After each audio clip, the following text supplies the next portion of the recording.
नमस्कार मित्रों, स्वागत है आपका ज्ञान गंगा आयुर्वेद क्लासेस में। My self doctor Anil Kumar Patel, MD anatomy. आज हम लोग फॉर्मेशन ऑफ प्लेसेंटा के बारे में बात करने वाले हैं। इससे पहले हम लोगों ने प्लेसेंटा का इन जनरल स्ट्रक्चर्स के बारे में बात किया था कि प्लेसेंटा क्या होता है और कितने स्ट्रक्चर्स होते हैं, उसका वेट क्या होता है, उसका साइज़ क्या होता है, या उसके सर्फेसेस के बारे में हम लोगों ने इन जनरल बात किया था। तो आइए देखते हैं कि जो डेवलपिंग एम्ब्रियो या फीटस होता है उसका जो जिस माध्यम से न्यूट्रिशन प्रोवाइड होता है that is called placenta. Placenta को हम लोगों ने देखा था कि फीटो मैटरनल आर्गन होता है। तो प्लेसेंटा ऐसा नहीं कि परमानेंट रहने वाला होता, आफ्टर बर्थ मतलब जब तक बर्थ नहीं होता तब तक उसका कार्य होता है। जैसे बर्थ हो जाता है बेबी का, प्लेसेंटा डिटैच होकर बॉडी से अलग हो जाता है, उसके बाद समाप्त हो जाता है उसका रोल। कहीं ना कहीं उसका बेबी के साथ उसका अन्य उसके बाद डिलीवरी के बाद कोई काम नहीं होता है। तो देखते हैं कि प्लेसेंटा का फॉर्मेशन। तो प्लेसेंटा का काम क्या है कि बेबी को जो एक तरह से इंडोमेट्रियम, एक तरह से यूट्राइन वाल में जो अटैचमेंट होता है, तो वहाँ पर उसके थ्रू क्या होता है, वो ब्लड जो होता है डेवलपिंग एम्ब्रियो की तरफ जाता रहता है। तो देखते हैं कुछ इस तरह से क्या होता है, इसके बारे में देखेंगे। तो यहाँ पर देखेंगे प्लेसेंटा फॉर्मेशन। तो प्लेसेंटा फॉर्मेशन हम लोग बात करते हैं कि प्लेसेंटा फॉर्मेशन को अगर हम बात करने से पहले हम लोग शुरू से स्टेजेस के बारे में बात करेंगे कि सबसे पहले जो होता है कि अगर ओवुलेशन होता है 14वें दिन, ओवुलेशन होने की बाद जो होता है जब प्राइमरी oocyte या जो oocyte होता है ओवम रिलीज होने के बाद, ओवम रिलीज होने के बाद जब इसमें से एंट्री करता है, या एंट्री करने के बाद क्या होता है कि यहाँ पर एम्पुलर रीजन में क्या होता है, यहाँ से स्पर्म एंट्री करता है, स्पर्म एंट्री करने के बाद यहाँ पर फर्टिलाइजेशन होता है। तो एम्पुला में फर्टिलाइजेशन होता है, यूट्राइन ट्यूब के एम्पुला में फर्टिलाइजेशन होने के बाद तुरंत क्या प्रोसेस होती है, क्लीवेज स्टार्ट होती है। क्लीवेज जब स्टार्ट होता है तो वहाँ पर जो जाइगोट होता है उसको further 2 cell, 3 cell, 4 cell, 5 cell, 8 cell, 16 cell, 13 cell, तो इस तरह की चीज़ें बढ़ती जाती है और लास्ट में ब्लास्टुला स्टेज आता है। जब 16 सेल स्टेज होती है दैट इज कॉल्ड मारुला स्टेज। तो यहाँ देख रहे होंगे 16 सेल स्टेज में होता क्या है। 16 सेल स्टेज में हम लोग देखेंगे कि यहाँ पर दो तरह की घटनाएं देखेंगे कि before implantation and during implantation. तो बिफोर इम्प्लांटेशन कौन कौन से स्ट्रक्चर्स जो क्या क्या घटनाएं हो रही है, और process stages at the time of implantation, और इम्प्लांटेशन के समय क्या क्या चेंजेज हो रहा है, चाहे आपके डेवलपिंग एम्ब्रियो हो, जाइगोट हो, या यूट्राइन कैविटी हो, या यूट्राइन की जो वाल है उसमें क्या क्या चेंजेज हो रहा है। तो कहीं ना कहीं ये हम लोग को याद रहेगा कि क्या क्या चीज़ें हो रही है, तो ईजिली हम लोग को समझ आएगा कि फॉर्मेशन प्लेसेंटा का होता कैसे है। तो देखेंगे before implantation, process before implantation की बात करेंगे। तो मॉरुला स्टेज हम लोगों ने कहा कि क्लीवेज के बाद उसी में क्लीवेज वाले स्टेज में मॉरुला स्टेज आता है, तो उसके सब डिविजन्स में मॉरुला स्टेज आता है। मॉरुला की बात करते हैं तो मॉरुला में क्या होता है कि एक मलबरी शेप लाइक स्ट्रक्चर्स होता है डेवलपिंग एम्ब्रियो का, और उसमें देखते हैं कि जो आउटर मोस्ट सेल होते हैं वो बड़े साइज में होते हैं, और जो इनर सेल होते हैं वो छोटे साइज में होते हैं। जो आउटर मोस्ट सेल होते हैं एक तरह से उनको हम ट्रोफोब्लास्ट फर्दर बाद में कहेंगे, और इनर मोस्ट सेल होते हैं जो कि एम्ब्रियो प्रॉपर और एक तरह से एम्ब्रियो ब्लास्ट की संज्ञा देते हैं।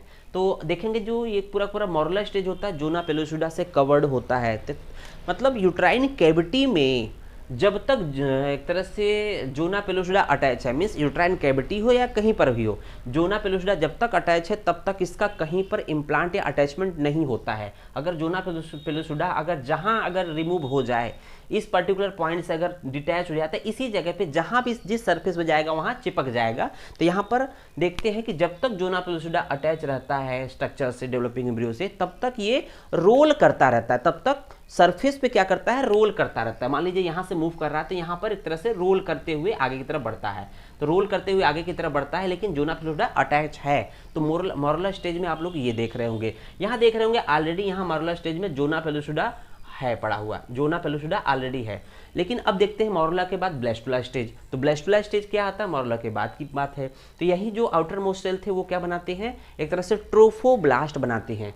तो यहाँ पर दो तरह के सेल्स थे, outer cells, inner cells. Outer cells क्या बनाएंगे, ट्रोफोब्लास्ट बनाएंगे। तो ये देखेंगे ये पूरा पूरा ट्रोफोब्लास्ट है, ये पूरा ट्रोफोब्लास्ट। ट्रोफो का मतलब न्यूट्रिशन, न्यूट्रिशन के पॉइंट ऑफ व्यू से जो भी स्ट्रक्चर्स जब बनेंगे, चाहे प्लेसेंटा हो चाहे अदर स्ट्रक्चर्स हो, ये न्यूट्रिशन के पॉइंट ऑफ व्यू से बनेंगे। लेकिन एम्ब्रियो या जिसकी बात करें जो प्रॉपर जीव का निर्माण होगा, जिससे पूरा शरीर का एक एक टिश्यू का निर्माण होना ह्यूमन बीइंग का, वो जो है इनर सेल मास है, इसको हम बोलते हैं इम्ब्रियोब्लास्ट, इसको इम्ब्रियो प्रॉपर भी कहते हैं। ये क्या करता है कि जिस ट्रोफोब्लास्ट के किसी एक पोल से या एक साइड से अटैच होता है, जितने एरिया में ट्रोफोब्लास्ट के जितने एरिया में ये अटैच होता है उसको बोलते हैं पोलर ट्रोफोब्लास्ट, उसको बोलते हैं पोलर ट्रोफोब्लास्ट, या इस पोल को बोलेंगे इम्ब्रियोनिक पोल, क्योंकि यहाँ पर इम्ब्रियो अटैच है, इम्ब्रियो प्रॉपर अटैच है, इसकी वजह से इसको बोलेंगे पोलर ट्रोफोब्लास्ट का दूसरा नाम है इम्ब्रियोनिक पोल। और रेस्ट ऑफ द पोल को हम लोग क्या बोलेंगे, ट्रोफोब्लास्ट को बोलेंगे मूरल ट्रोफोब्लास्ट या एब एम्ब्रियोनिक ट्रोफोब्लास्ट की नाम देते हैं। तो ये स्टेजेस होते हैं, इसके चारों तरफ क्या होता है भी अभी भी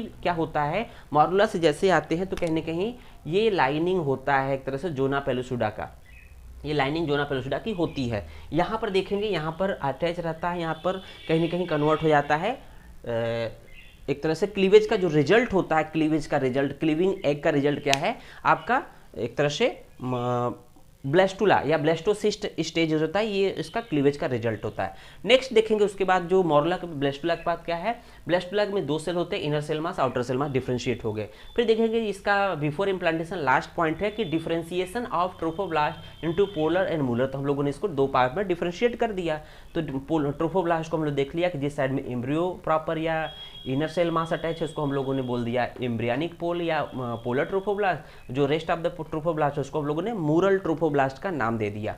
अब देखते हैं कि यहाँ पर नेक्स्ट प्रोसेस क्या है कि अब क्या होना है during the time of implantation. तो कह रहा है प्रोसेस या stages at the time of implantation, जैसे ही ये ट्रोफोब्लास्ट या ये एक तरह से क्या कहते हैं कि एक तरह से ब्लेस्टोसिस्ट जो होता है इस जगह पे ये इसका जैसे ही जोना पेलुसिडा डिसअपियर होगा, तो यहाँ देखेंगे जोना पेलुसिडा जिस तरह से डिसअपियर होगा, डिसअपियर हुआ, धीरे धीरे डिसअपियर होना शुरू करता है। लेकिन जिस पर्टिकुलर देखेंगे सबसे पहले जो एम्ब्रियोनिक पोल होता है, जो एम्ब्रियोनिक पोल है यहाँ पर इसी साइड का जो होता है ये जोना पेलुसिडा डिसअपियर शुरू होता है।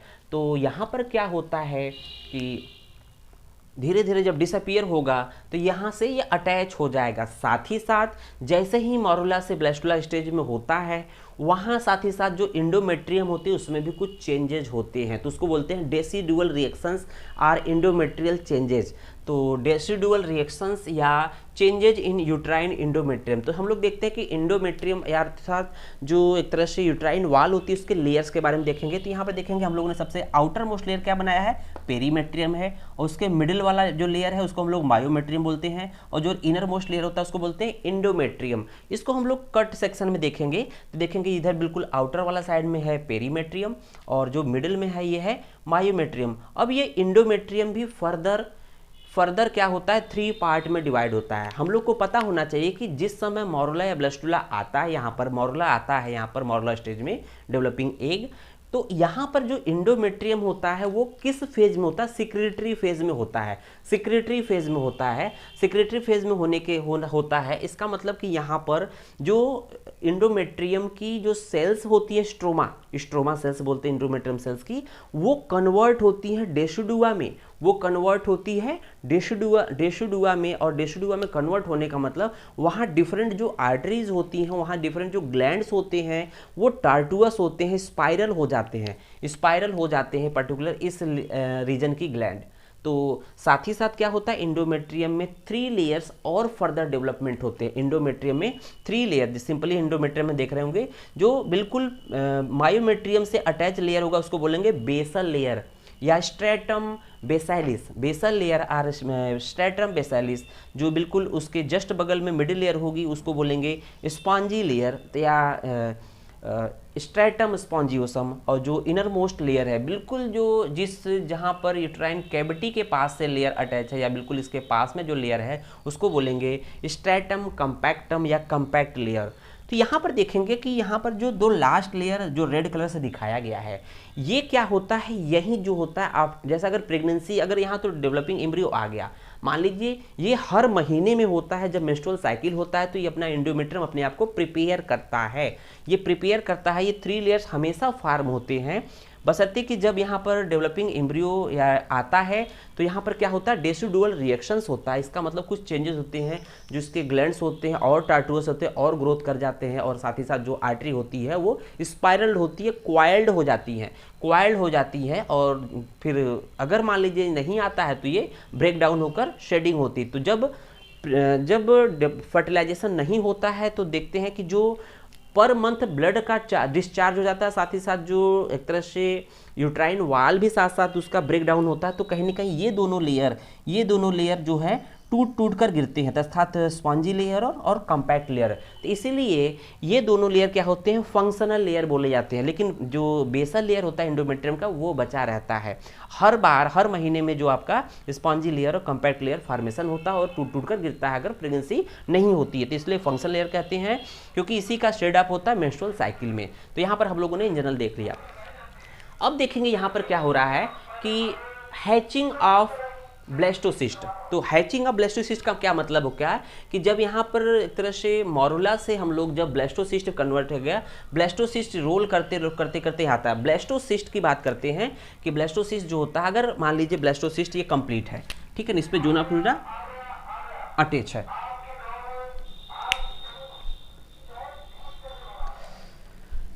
यहाँ पर जोना पेलोसिडा अटैच है। तो जोना पेलोसिडा अटैच है, इसका मतलब कि ये जब तक अटैच रहेगा तब तक इसका कहीं अटैचमेंट या इसका एक तरह से ये इस चिपकेगा नहीं, इस पर स्टक नहीं करेगा। जैसे ही यहाँ पर कुछ प्रोटियोलाइटिक इंजाइम्स, यहाँ पर कुछ जो enzyme trypsin like enzyme secret होते हैं, यहाँ पर कुछ ट्रिप्सिन लाइक इंजाइम सीक्रेट होते हैं। तो ट्रिप्सिन लाइक इंजाइम सीक्रेट होने की वजह से जो आपका जोना पेलोसिडा होता है डिसअपियर शुरू होता है, और डिसअपियर जिस पॉइंट से, अर्थात जिस सबसे पहले पोलर ट्रोफोब्लास्ट जिधर embryonic inner cell mass attach होता है उस साइड से ये एंट्री करता है यूट्राइन वाल में। तो यहाँ से धीरे धीरे ये आगे की तरफ बढ़ेगा और ये इस तरह से यहाँ पर डिसअपियरेंस ऑफ जोना पेलोसिडा होता है। नेक्स्ट स्टेज देखेंगे यहाँ पर होता क्या है कि एडेजन ऑफ पोलर ट्रोफोब्लास्ट।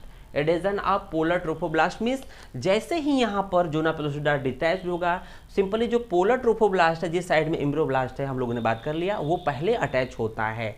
यहाँ पर साथ ही साथ ये चीज़ें तो चेंजेज हो रही है, साथ ही साथ और भी क्या चीज़ें चेंजेज हो रही है। मान लीजिए हम लोग इसको बनाते हैं, ये मान लीजिए कि आपका ट्रोफोब्लास्ट है और इसके इनर पार्ट में क्या है, इनर पार्ट में एक तरह से क्या है कि इनर सेल मास है, इनर सेल मास यहाँ पर है। तो इनर सेल मास है, तो इनर सेल मास जैसे ही ये वाला पार्ट इसके कांटेक्ट में आएगा तो यहाँ पर क्या होगा कि धीरे धीरे क्या होता है, यहाँ पर जो इनर सेल मास होता है एक तरह से बाइलेमिनर जर्म डिस्क का फॉर्मेशन होता है, बाइलेमिनर जर्म डिस्क का फॉर्मेशन होता है। तो देख रहे होंगे बाइलेमिनर जर्म डिस्क का फॉर्मेशन यहाँ हो रहा है। साथ ही साथ इसमें चेंजेज जो और भी चेंजेज हो रहे हैं। तो बाइलेमिनर जर्म डिस्क हो गया, और जर्म डिस्क बनने के बाद जो होता है इसमें क्या होता है, ऊपर साइड में एमनियोटिक कैविटी का फॉर्मेशन होता है और नीचे साइड में क्या होता है, प्राइमरी यॉर्क सैक। तो ये प्राइमरी यॉर्क सैक है, तो ये प्राइमरी यॉर्क सैक है और एमनियोटिक कैविटी का फॉर्मेशन होता है, ये बाइलेमिनर जर्म डिस्क होता है। तो साथ ही साथ ये चीज़ें हो रही है, और साथ ही साथ कहीं ना कहीं जो outer cell mass that is called trophoblast है उसमें भी चेंजेज होते हैं। ट्रोफोब्लास्ट सेल्स अर्थात पोलर ट्रोफोब्लास्ट वाला पार्ट जो है यहाँ से चिपकता है, और चिपकते चिपकते ये क्या करता है, इनर साइड में पेनिट्रेट करता है। नेक्स्ट स्टेज देखेंगे कि यहाँ पर हैचिंग ऑफ ट्रोफोब्लास्ट हो गया, adhesion of polar trophoblast to the columnar uterine epithelium हो गया है। उसके बाद देखेंगे penetration of blastocyst through the uterine epithelium. तो penetration of blastocyst through the uterine epithelium, तो यहाँ क्या करता है कि पेनिट्रेट करता है।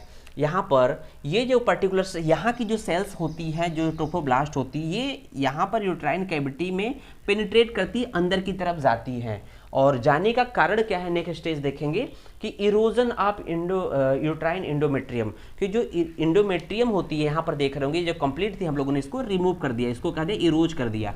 तो ये इरोड करता है। तो इरोड करने के लिए क्या चाहिए, proteolytic enzyme. Proteolytic enzyme particular इस ट्रोफोब्लास्ट से सीक्रेट होता है, साथ ही साथ कुछ इंडोमेट्रियम की एपिथेलियल सेल्स भी सीक्रेट करती है, जिसकी वजह से इस इंडोमेट्रियम की जो दो लेयर होती है, फंक्शनल लेयर जिसको नाम देते हैं, स्पॉन्जी लेयर और कॉम्पैक्ट लेयर, ये क्या होते हैं, इरोड हो जाती है। इरोड हो जाने के बाद ये क्या करता है कि ये इसके इनर साइड में एंट्री कर जाता है, ये इसके इनर साइड में एंट्री कर जाता है, जिसको हम लोग थोड़ा सा और डिटेल बनाएंगे तो देखेंगे यहाँ पर एंट्री कर गया, ये यहाँ पर एंट्री कर गया। ट्रोफोब्लास्ट जो होता है धीरे धीरे एंट्री कर रहा है और इसके इनर सेल मास यहाँ पर है, यहाँ पर इनर सेल मास ऑलरेडी है, यहाँ से इनर सेल मास जो कि बाद में बाइलेमिनर जेर्म डिस्क और एमनियोटिक कैविटी और प्राइमरी याक सैक में कन्वर्ट होता है। ये फर्दर यहाँ भी चेंजेज हो रहा है। तो इस तरह से यहाँ देखेंगे ये कंप्लीट रूप से एंट्री कर गया एंडोमेट्रियम में। एंडोमेट्रियम में एंट्री करने के बाद क्या होता है कि यहाँ पर फिर नेक्स्ट स्टेज देखेंगे आपका ये इरोजन ऑफ इंटरलाइन एंडोमेट्रियम हो गया, फिर डिफरेंशिएशन ऑफ पोलर ट्रोफोब्लास्ट।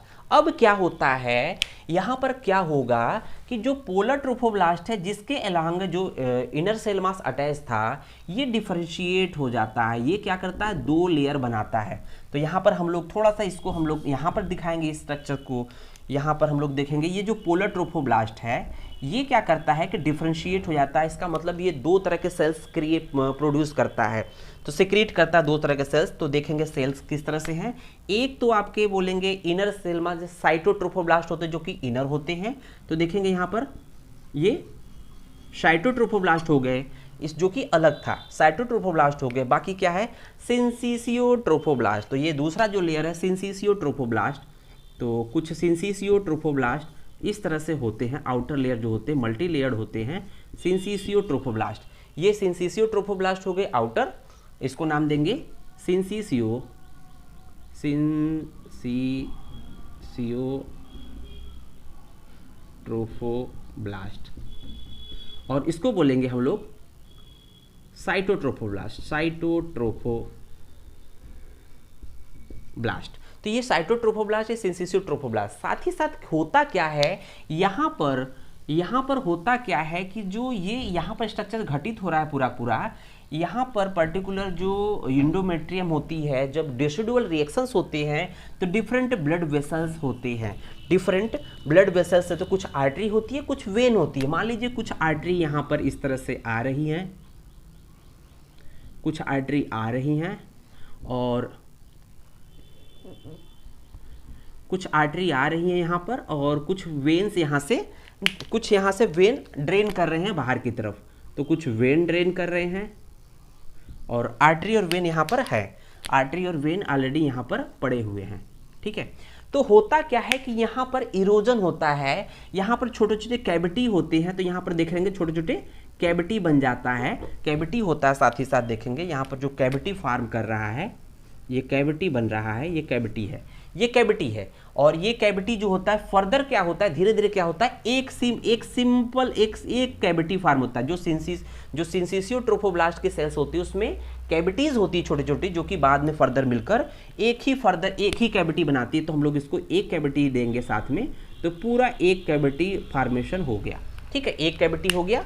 तो यहाँ देखेंगे कि फिर होता क्या है कि यहाँ पर जो आर्टरी है उसमें ब्लड प्रेशर ज़्यादा होता है, आर्टरी में ब्लड प्रेशर ज़्यादा होता है और वेन में ब्लड प्रेशर कम होता है, और मतलब थोड़ा सा फ्लो रेट कम होता है, स्पीड कम होता है। तो एक समय बाद क्या होता है यहाँ पर, एक समय बाद क्या होता है कि यहाँ पर जो ब्लड आर्टरी यहाँ पर ब्रेक कर जाती है, ब्रेक करने की वजह से ब्लड यहाँ नीचे की तरफ आएगा और ब्लड यहाँ से भी नीचे आता है और यहाँ से भी नीचे आता है, ये भी ब्रेक करता है तो यहाँ से भी ब्लड आएगा। लेकिन ब्लड का जो स्पीड होता है, जो ब्लड का स्पीड है,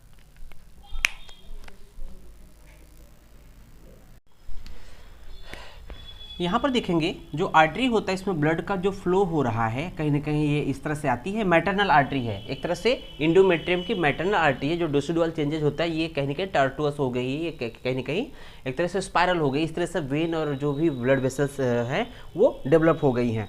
तो यहाँ पर होता क्या है कि जो ब्लड है यहाँ पर धीरे धीरे आर्टरी ब्रेक डाउन होती है, ब्रेक डाउन होने के साथ साथ ब्लड वेन से भी ब्रेक डाउन होता है। आर्टरी से यहाँ पर ब्लड आया, यहाँ पर जो भी लार्जर जो साइनोसॉइड बना, जो भी इस पर्टिकुलर सिंसिसियोट्रोफोब्लास्ट के अराउंड जो छोटे छोटे जो स्पेस थे, कैविटी थे, बड़े हो गए, दैट इज कॉल्ड साइनोसॉइड। तो साइनोसॉइड फॉर्मेशन हुआ और साथ ही साथ यहाँ पर जब ये वेन से ब्रेक डाउन होगा तो इसमें भी ब्लड आएगा और ये मिक्स होगा। लेकिन हम लोगों ने बात किया था कि कहीं ना कहीं जो आर्टरी में प्रेशर होता है ज़्यादा होता है और वेन में प्रेशर उसके कंपेरेटिवली स्लो होता है। तो जो ब्लड का फ्लो होगा क्या होगा कि यहाँ पर एक सर्किल का फॉर्मेशन, एक चक्र का फॉर्मेशन होगा होगा क्या कि यहाँ पर अल्टीमेटली यहाँ पर जो ब्लड का डायरेक्शन का फ्लो है इसमें से आएगा, इसमें भरेगा और साथ ही साथ जो है इससे होते हुए रिटर्न होगा वेंस के थ्रू। अब जो है वेंस में जो है यहाँ से ब्लड आ रहा है, डीऑक्सीजनेटेड ब्लड जा रहा था, तो ये कहीं ना कहीं इसमें ये एक तरह से सर्कुलेशन स्टार्ट हो जाएगा। तो यहाँ पर ये प्रक्रिया शुरू होती है कुछ इस तरह से, तो इसको बोलते हैं हीमोकोरियानिक प्लेसेंटेशन। तो यहाँ पर जनरली क्या होता है, एक जो कोरियान होता है, आउटर मोस्ट कवरिंग होता है एक तरह से डेवलपिंग एम्ब्रियो का, यहाँ पर ये जो घटना हो रही है सिर्फ इस जगह नहीं हो रही है, ये यहाँ पर हो रही है। तो इसका मतलब यहाँ पर एक सर्कुलेशन हुआ, हीमोकोरियानिक सर्कुलेशन की प्रक्रिया शुरू हो रही है। तो इस तरह से कहने की प्लेसेंटा का बनना इस तरह से प्रारंभ होता है। और यहाँ पर देखेंगे कि क्लोजर ऑफ पेनिट्रेशन डिफेक्ट की बात करते हैं। जब यहाँ देखेंगे क्लोजर ऑफ पेनिट्रेशन डिफेक्ट में होता क्या है, या क्लोजर ऑफ पेनिट्रेशन डिफेक्ट जो 7th पॉइंट है उसको देखेंगे। क्लोजर ऑफ पेनिट्रेशन डिफेक्ट जो ये जो डेवलपिंग एम्ब्रियो था इसमें पेनिट्रेट करके अंदर की तरफ इरोज करके एंडोमेट्रियम को अंदर की तरफ आ रहा था। जैसे ही ये कंप्लीटली अंदर की तरफ आ जाएगा, क्या होगा, इस पर फाइब्रिन प्लग का फॉर्मेशन होगा, फाइब्रिन प्लग का फॉर्मेशन हो जाएगा। फाइब्रिन प्लग बनने के बाद अब इसका इरोजन नहीं होगा और एक तरह से यहाँ पर ग्रोथ करता है। और साथ ही साथ क्या होता है कि जो यहाँ पर देखेंगे, ये जो पर्टिकुलर जो याक सैक की जो सेल्स है, याक सैक से ही पर्टिकुलर यहाँ पर याक सैक की जो सेल्स होते हैं ये बाहर की तरफ आते हैं। बाहर की तरफ आने की वजह से जो ये पर्टिकुलर क्या स्ट्रक्चर बनाएगा, एक्स्ट्रा एम्ब्रियोनिक मेसोडर्म। तो ये स्ट्रक्चर्स याक सैक के बाहर जो स्ट्रक्चर्स है इसको हम बोलेंगे एक्स्ट्रा एम्ब्रियोनिक मेसोडर्म। तो इसको हम लोग थोड़ा सा छोटा बनाएंगे, प्राइमरी याक सैक, ये है याक सैक, ठीक है। तो यहाँ पर जो स्ट्रक्चर्स है सेल्स है इसको बोलेंगे एक्स्ट्रा एम्ब्रियोनिक मेसोडर्म, ये है एक्स्ट्रा एम्ब्रियोनिक मेसोडर्म। इसको एक्स्ट्रा एम्ब्रियोनिक मेसोडर्म क्यों बोल रहे हैं, क्योंकि एम्ब्रियो जो प्रॉपर है उससे बाहर हो रहा है, उसके चारों तरफ हो रहा है। और देखेंगे कुछ इस तरह से फर्दर हम लोग फ्यूचर में इसको कुछ इस तरह से बनाएंगे। तो एक्स्ट्रा एम्ब्रियोनिक मेसोडर्म किस तरह से फॉर्म हुआ, उसके बाद उसमें क्या चेंजेस होता है हम लोगों ने बात किया है, लेकिन फिर से बात कर लेते हैं यहाँ पर। तो देखेंगे ये है आपका बाइलेमिनर जर्म डिस्क हो गया, ये है बाइलेमिनर जर्म डिस्क। और इसके ऊपर क्या है, एमनियोटिक कैविटी है छोटी सी, और इसके नीचे क्या है, प्राइमरी याक सैक है। अब इसके चारों तरफ क्या है, extra embryonic germ disc, extra embryonic mesoderm है। तो ये क्या है, एक्स्ट्रा एम्ब्रियोनिक मेसोडर्म चारों तरफ से है, ठीक है। ये है एक्स्ट्रा एम्ब्रियोनिक मेसोडर्म। अब जिस एक्स्ट्रा एम्ब्रियोनिक मेसोडर्म में क्या होता है, छोटे छोटे कैविटीज़ होते हैं। क्या होते हैं, छोटे छोटे कैविटीज़ होते हैं, स्पेसेस होते हैं। ये क्या करते हैं, एक साथ मिल जाते हैं। तो मिल जाएंगे तो किस तरह से रूप में आएंगे इसको देखेंगे। और जब एक साथ मिल जाएंगे तो कहीं ना कहीं लार्जर कैविटी या सिलोम का फॉर्मेशन होगा। तो इसको हम लोग इस तरह से देखेंगे। तो यहाँ पर देखेंगे कि पर्टिकुलर ये लार्जर कैविटी फॉर्म हो गया।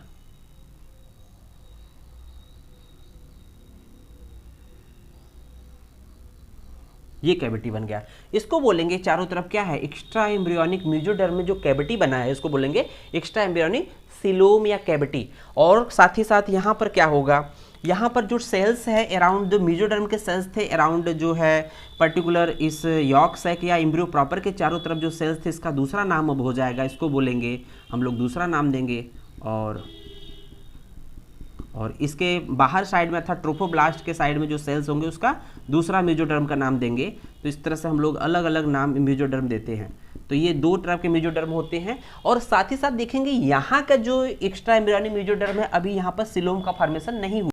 यहाँ पर देख रहे होंगे जिस पार्ट में सिलोम नहीं है अर्थात जो कैविटी नहीं है, जो डायरेक्टली यहाँ पर एक्स्ट्रा एम्ब्रियोनिक मेसोडर्म पूरा कहीं ना कहीं आउटर ट्रोफोब्लास्ट या जो ट्रोफोब्लास्ट और इनर जो है कहीं ना कहीं एम्ब्रियो प्रॉपर से अटैच है, उस पार्ट को हम लोग क्या नाम देंगे, उसको बोलेंगे कनेक्टिंग स्टाक। कनेक्टिंग स्टाक से ये एम्ब्रियो अटैच रहता है इससे यूट्राइन वॉल से, और कहीं ना कहीं इससे अटैच रहता है। और साथ ही साथ जो है सिलोम के जो इनर साइड में, सिलोम के इनर साइड में जो देख रहे हैं अर्थात एम्ब्रियो प्रॉपर के चारों तरफ जो एक्स्ट्रा एम्ब्रियोनिक मेसोडर्म था उसको हम लोग नाम देंगे स्प्लैंक्नोप्लूरिक एक्स्ट्रा एम्ब्रियोनिक मेसोडर्म। तो इसको बोलेंगे स्प्लैंक्नोप्लूरिक। तो इसको मेसोडर्म का नाम देंगे स्प्लैंक्नोप्लूरिक। एक्स्ट्रा एम्ब्रियोनिक मेसोडर्म, और जो आउटर सेल में अर्थात कहीं ना कहीं ट्रोफोब्लास्ट के इनर लाइनिंग में है जो एक तरह से मेसोडर्म है, उसको बोलेंगे सोमैटोप्लूरिक, सोमैटोप्लूरिक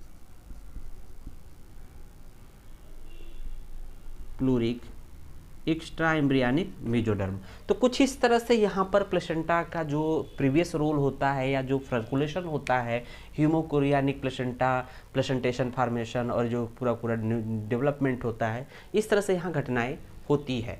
धन्यवाद।